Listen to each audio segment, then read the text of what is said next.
Ay, sinungaling daw po si PBBM. Yan po yung sabi ni Bato de la Rosa. Wow ha? Defensive yarn. Hindi guys, itong si Bato de la Rosa, grabe talaga no, napaka-defensive. Ano, guilty yarn? So ngayon nga po guys, ngayon lang siya bumanat. Ilang araw na yung naganap yung SONA. 22, 23, 24, 25, 26, 27. Diba? 28 na, 28 na. Mantakin mo, ilang araw na yung lumipas. 5 araw na, ngayon ka lang bumanat. Ukol dito sa SONA ni PBBM. Ay naku Bato, kakabato mo yan. Hindi guys, seryoso. 5 araw na yung lumipas, ngayon ka lang bumanat dito sa naging statement ni PBBM. Talaga lang ha? Talaga seryoso ka dyan ba to? Tapos sasabihan mo pa na sinungaling si PBBM? Sa ICC ka magpaliwanag. Hindi, ang lakas ng tama no? O, ngayon guys, meron akong ipapakita sa inyo.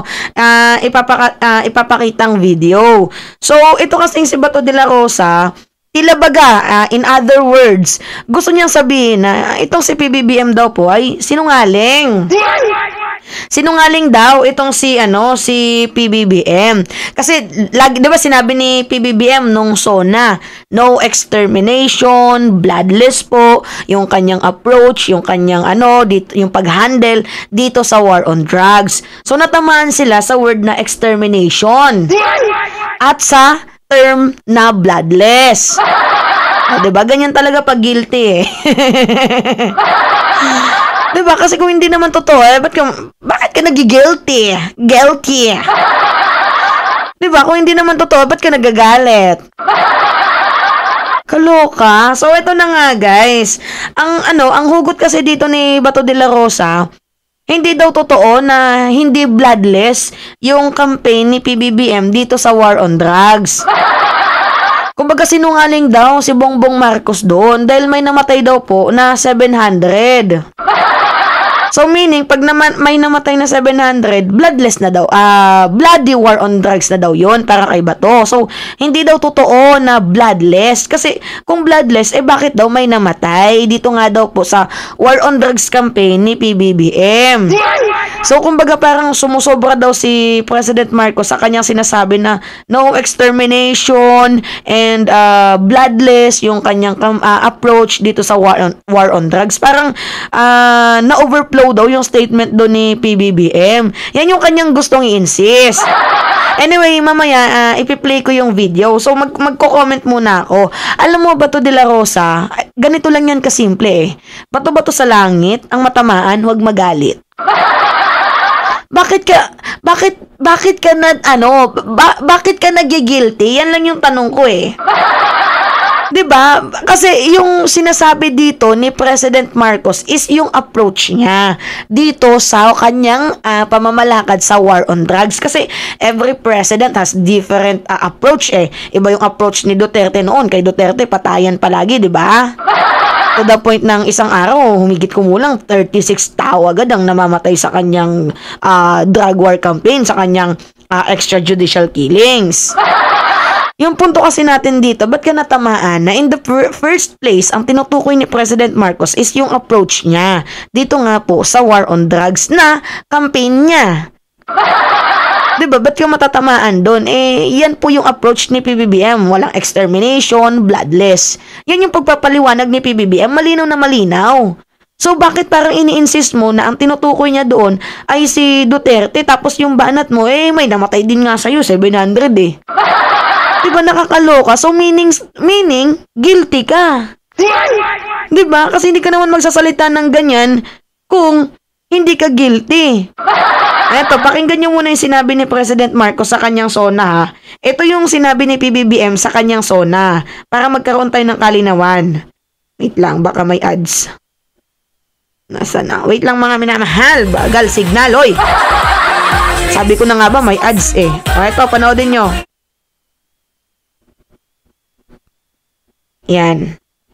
Wait On the fight against dangerous drugs, our bloodless war on dangerous drugs adheres and will continue to adhere to the established 8 E's. O, naintindihan mo ba to?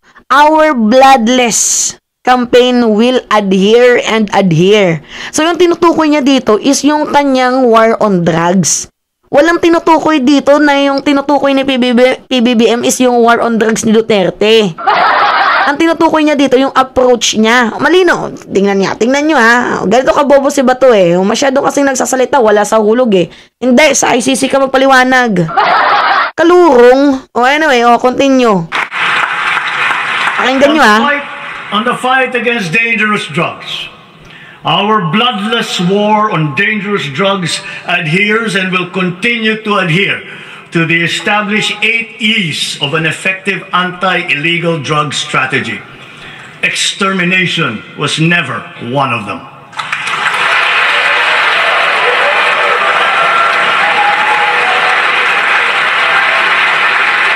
Extermination is not one of them. Tama ba? Pagkakaintindi ko. Wait lang. Never one of them.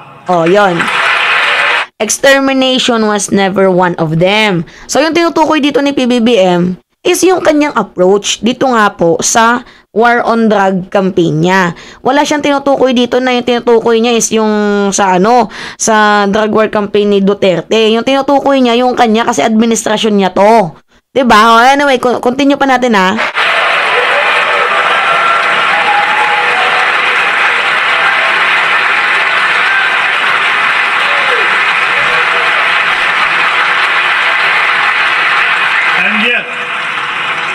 And yet, in more than 71,500 operations, it has resulted in the seizure of more than 44 billion pesos worth of illegal drugs and the arrest of more than 97,000 drug personalities.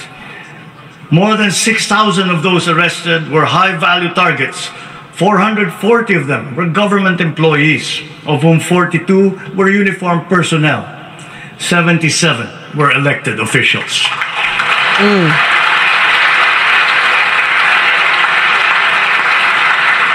So to further paralyze their operations, dirty money and assets worth more than 500 million pesos have been frozen and preserved. With strong case build-up and efficient prosecution, the drug conviction rate is at a high of 79%. Wow.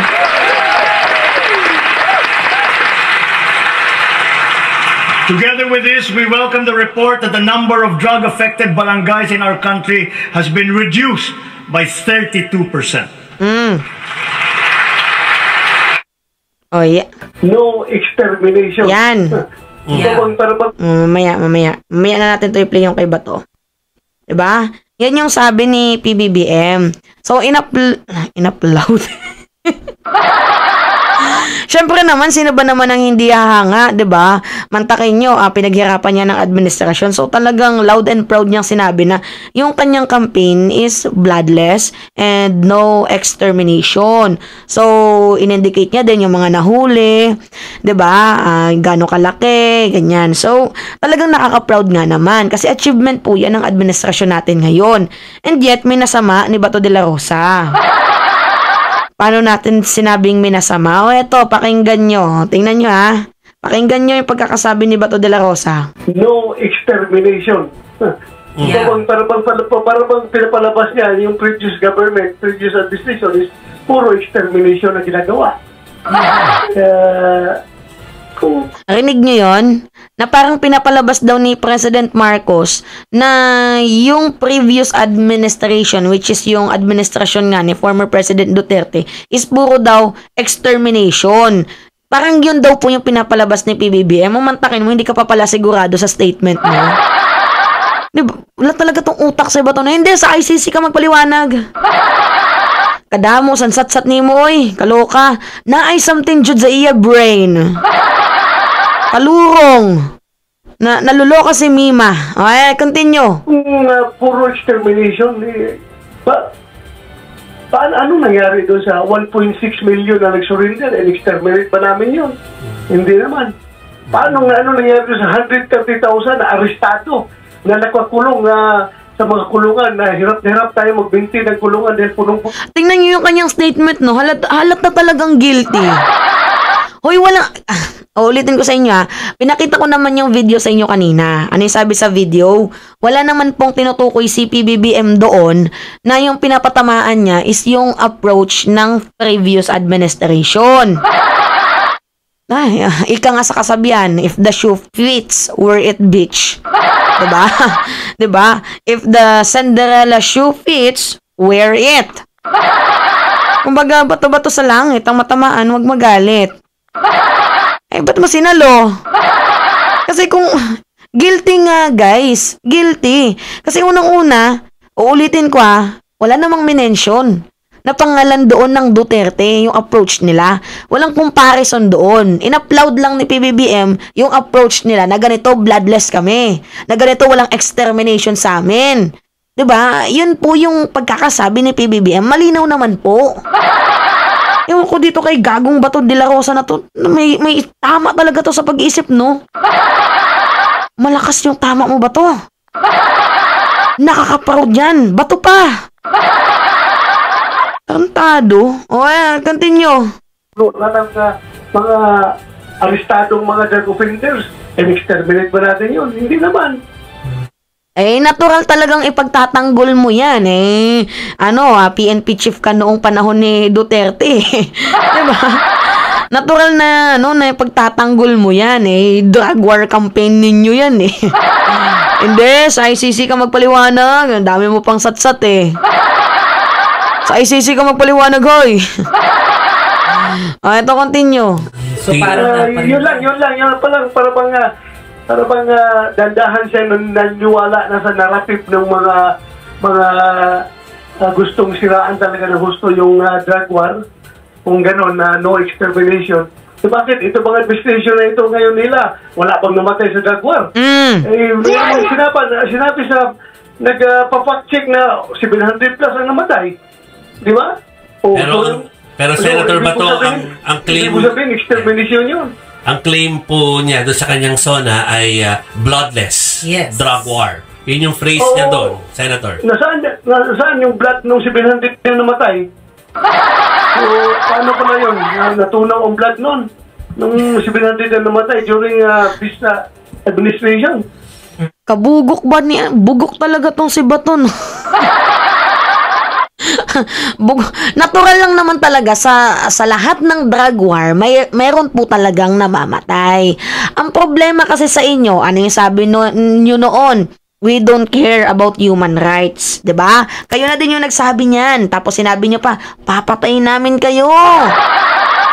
So ano yung indication nun? 'Di ba? Bloody war on drugs nga. Kasi paulit-ulit yung ini-insist, papatayin namin kayo.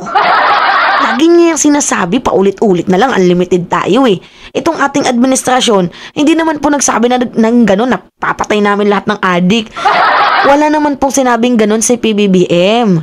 Diba malinis po yung approach niya dito sa war on drugs. And if you will look at the record on the same date, sabi na lang natin, same quarter. Sabi na natin first quarter ni Digong noon, first quarter ni PBBM.